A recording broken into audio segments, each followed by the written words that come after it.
I'd like to share a verse from Romans 5:8, which says, God demonstrates his own love for us in this. While we were still sinners, Christ died for us. So as you were saying before, he was talking about sin. And what sin is, it separates us from God. And what is sin, you may ask? Well, sin is anything like lying, stealing, killing people. Well, to us, anything immoral.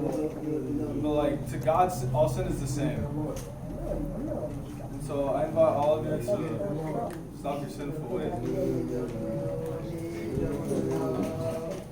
So how's everyone doing today? Great, okay.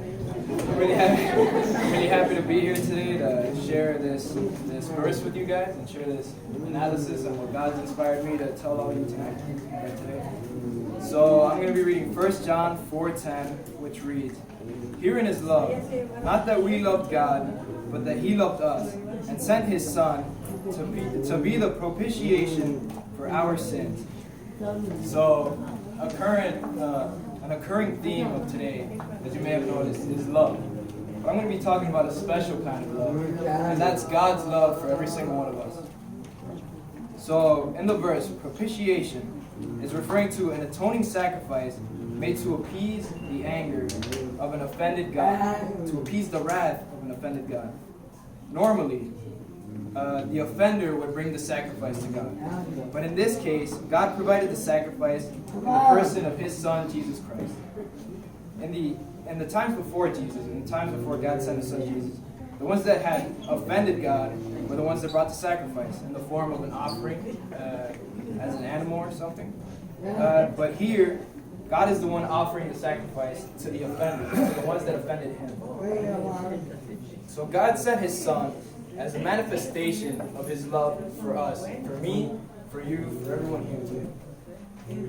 He shows us His love through His Son Jesus Christ, and through sending Him to the earth to die for us.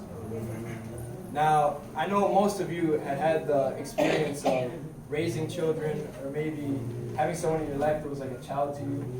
So you know better than anyone how special love for a child from a parent is. My dad would always tell me that if I ever needed a heart and only his would work, like for me to be healthy, he would give it up in 2 seconds. He wouldn't even have a second thought about it. That's the type of love that God has for us. They gave up His beloved Son, His number one for us, for every single one of us, as an atoning sacrifice, as a propitiation for our sins. So that's why I encourage you to love the wonderful God that has loved us first, and gave His Son for us, for every single one of us, and to have a true relationship with Him. God bless you.